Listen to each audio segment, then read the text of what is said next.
A continuación vamos a continuar con el apartado 3 de este bloque de transparencias, donde vamos a ver cómo calcular diferentes formas de intercambio de energía en forma de trabajo.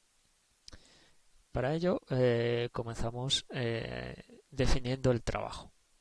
¿Vale? La definición formal de la mecánica clásica, que conocemos de física o de mecánica, de un trabajo se produce cuando sobre un determinado sólido aplicamos una fuerza y provocamos un desplazamiento. La definición clásica de la mecánica, que al final estudia el movimiento de los sólidos cuando se les aplica una fuerza, pues es la que tenemos aquí. El trabajo es el producto escalar del vector fuerza por el diferencial del desplazamiento. ¿Vale? Con lo cual, si quiero calcular el trabajo total, pues la integral a lo largo del desplazamiento que ha sufrido ese sólido del producto escalar de la fuerza por el desplazamiento. Trabajo que tiene unidades de Joule porque es intercambio de energía. Si hablamos de trabajo por unidad de tiempo, sería potencia, sería el producto escalar del vector fuerza por el vector velocidad, la derivada del trabajo con respecto al tiempo. Este sería el concepto de trabajo que tenemos hasta ahora, que hemos visto en física de primero y en la asignatura de mecánica. Repito, porque en la mecánica no hay otra forma de intercambio de trabajo. Mecánica es la ciencia que estudia el movimiento de los sólidos cuando se aplica una fuerza sobre ellos. Sin embargo, el concepto de trabajo en termodinámica es mucho más amplio que este. Este sería una forma de trabajo también en termodinámica, pero para la termodinámica técnica, el trabajo va a ser cualquier forma de transferencia de energía que pueda ocurrir sin que exista diferencia de temperaturas entre la frontera del sistema y su entorno. O dicho de otra forma, cualquier forma de intercambio de energía que no sea calor, que no esté relacionado con la existencia de una diferencia de temperaturas. En el ejemplo que hemos puesto anterior de un sólido al cual aplicamos una fuerza y provocamos un desplazamiento, es indiferente que este sólido esté a una misma temperatura que el entorno o a una temperatura diferente. Yo aplico la fuerza y lo desplazo. Con lo cual, desde esta definición general termodinámica de trabajo, pues este proceso, pues obviamente hay un intercambio de trabajo. Pero es una definición mucho más genérica que engloba muchas otras formas de intercambio de energía, como vamos a ir viendo a continuación. Recordamos aquí, que ya lo dijimos en la introducción, que el trabajo, al igual que el calor, no es una propiedad. Y normalmente cuando hablamos de un diferencial de trabajo, lo vamos a escribir con la letra griega delta y no con la letra D normal, porque de esta manera recalcamos que esta variable, en este caso el trabajo, no es una propiedad. Los diferenciales de las variables que no son propiedades, como el calor o el trabajo, lo vamos a poner con la letra griega delta. Y si calculo la integral del diferencial del trabajo, como no es una propiedad, pues será simplemente el trabajo W. No se puede evaluar solo con el estado inicial y el estado final, como sí se puede hacer con la energía interna, la entropía, la entalpía, que sí son propiedades, pero el trabajo no lo es. Es lo que se conoce como una diferencial inexacta. Repito, es simplemente una cuestión de notación, pero en el calor y el trabajo, cuando los expresemos en forma diferencial, lo haremos con la letra griega delta, remarcando que son magnitudes que no son propiedades. Hay diferentes formas de intercambio de energía en forma de trabajo, ¿vale? Como pueden ser trabajo por variación de volumen, trabajo realizado al comprimir un muelle, trabajo de fricción o de rozamiento al desplazar un sólido, trabajo eléctrico, trabajo elástico, o trabajo magnético, trabajo químico, etc. Hay muchas, ¿de acuerdo? Nosotros vamos a centrar en cómo calcular de manera práctica el trabajo en las primeras formas de trabajo que tenemos en esta lista, que son las que más nos interesan. Comenzamos con la primera de ellas, el trabajo por variación de volumen, que es una forma de trabajo que nos va a aparecer mucho en termodinámica. Para introducir el trabajo por variación de volumen, vamos a imaginarnos el sistema que tenemos aquí representado, donde aquí en el interior puedo tener un gas cualquiera, aquí tengo un pistón en una posición inicial x1. Esa posición inicial x1, en este diagrama presión-volumen, pues ocupa un volumen v1, el gas que tengo aquí en el interior. Vamos a aplicar una fuerza y vamos a disminuir el volumen que ocupa el gas y vamos a aumentar obviamente su presión. Vamos a comprimir ese gas disminuyendo el volumen.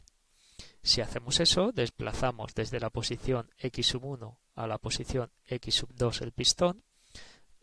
nos habremos movido a ese volumen V sub 2 menor, más pequeño. Y la presión, pues lógicamente, habrá aumentado. El trabajo por variación de volumen será el trabajo que hemos tenido que realizar para disminuir el volumen de esa masa de gas. ¿Cómo podemos calcular ese trabajo? Bien, vamos a verlo a continuación. Si yo quiero calcular el trabajo, pues será la integral de 1 a 2 del diferencial del trabajo, delta W. Ese diferencial de trabajo pues será la integral de 1 a 2 de la fuerza que tengo que hacer por el diferencial del desplazamiento. ¿Qué fuerza he tenido que realizar para vencer la presión que tengo en el interior del aire? Pues la presión por el área transversal. Será la fuerza que yo tengo que aplicar desde el exterior para vencer la fuerza que tengo al otro lado, en el interior del depósito. Con lo cual esta fuerza la puedo expresar como la presión por el área por el diferencial del desplazamiento. Y el área transversal por diferencial de X es el diferencial de volumen desplazado. Con lo cual nos queda la integral de 1 a 2 de la presión por el diferencial de volumen. Esa sería la forma de calcular el trabajo por variación de volumen, la integral de la presión por el diferencial de volumen, donde P es la presión en la superficie interior del émbolo. Si el sistema está en equilibrio, pues la presión es uniforme en todo el volumen. Ese sería el trabajo.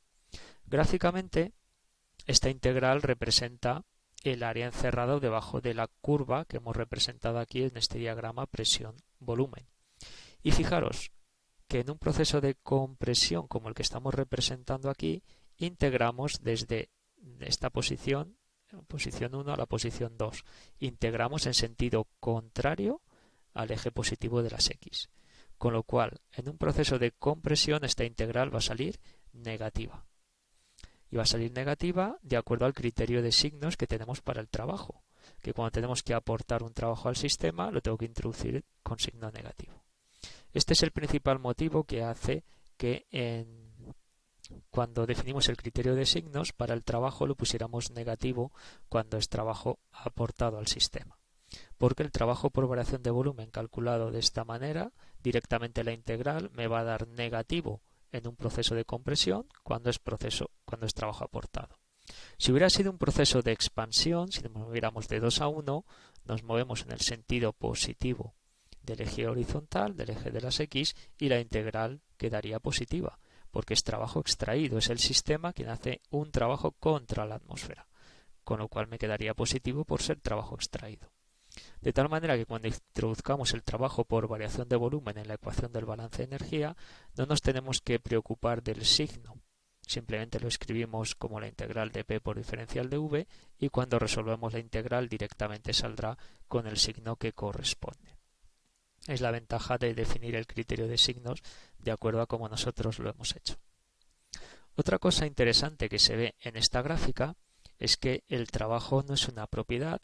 Y recuerdo cuando lo vimos en la introducción que una magnitud era una propiedad cuando su variación no dependía del camino recorrido. Sin embargo, el trabajo no es una propiedad porque el trabajo que tengo en este proceso sí que depende del camino recorrido. El trabajo es el área encerrada debajo de la curva. Yo podría ir desde este punto 1 hasta este punto 2 por la curva de color rojo, que está por debajo de la de color negro. El estado inicial y el estado final son el mismo. Sin embargo, el trabajo realizado por la curva de color rojo es menor porque el área es más pequeña. El estado inicial y el estado final son el mismo, pero el trabajo es diferente. Y sin embargo, imaginaros ahora que me muevo por esta otra curva de color azul, estado inicial de nuevo y estado final el mismo, sin embargo el trabajo, el área que tendría encerrada debajo de la línea de color azul es mayor que la que teníamos inicialmente. Con lo cual aquí vemos diferentes caminos, diferentes procesos con el mismo estado inicial y el mismo estado final, pero cuyos trabajos serían diferentes. Para poder resolver esa integral, pues es necesario conocer cómo varía la presión a lo largo del recorrido, es decir, tengo que saber cómo varía la presión en relación con el volumen. Y eso es algo que debemos de resolver para cada problema concreto. Me tienen que dar datos en el enunciado para poder resolver esa integral. Y si estamos hablando en lugar de trabajo, hablamos de potencia de trabajo desarrollado por unidad de tiempo, pues la potencia desarrollada en un proceso de variación de volumen sería la presión por la derivada del volumen con respecto al tiempo. Si escribimos la ecuación del balance de energía por unidad de tiempo.